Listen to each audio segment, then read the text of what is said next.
And something's happening, too, that you may have noticed. This digital trend with video and photography is kind of scary. It's not scary if you're doing things that you can be very creative with and maybe even help people feel better about themselves. For instance, if you're doing portraiture and you have someone who maybe through the fate of nature or some disease or something, they have maybe a pockmarked face or something that makes them feel insecure. And maybe they don't even want to get a portrait. But you can take a portrait of these people, put that on a computer, and you can take all of those blemishes and things away and make them the way that they would prefer to look. And it makes them feel really good. And so that part of it is nice. When you're being artistic and creating something like artwork, that's nice.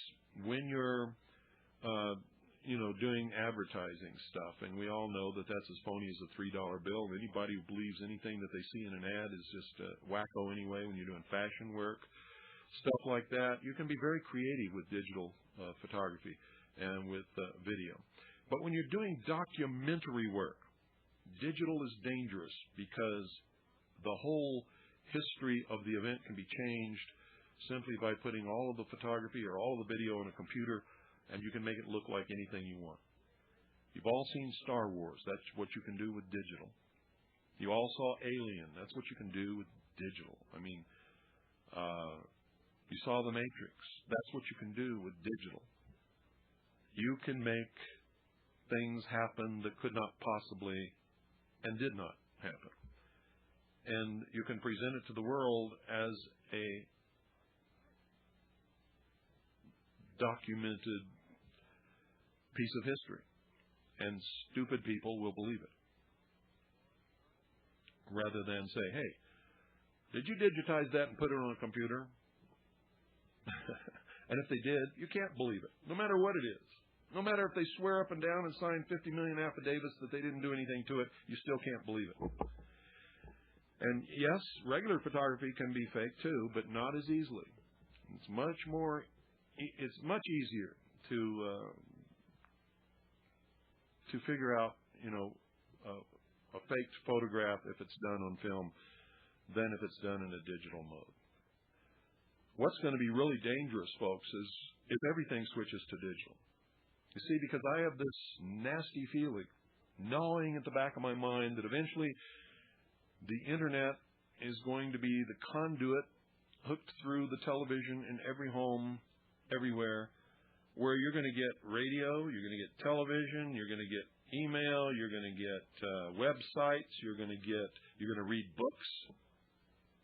Oh, when books are digitized, the whole history of the world could be changed, couldn't it? How about the Bible?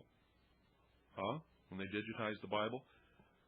I mean, even if they changed one word, every day, so that nobody really noticed it, how many days would it take to change the whole meaning of the Bible? Figure that out. Wouldn't take a whole lot of days, I got to tell you. It certainly wouldn't take a whole lot of years, would it?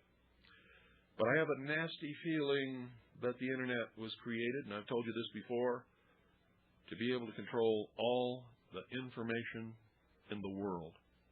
In other words, people will only see and hear and have access to information that whoever's in control wants them to see and hear and have access to. And since it's all digitized, it can be changed to whatever they want it to be.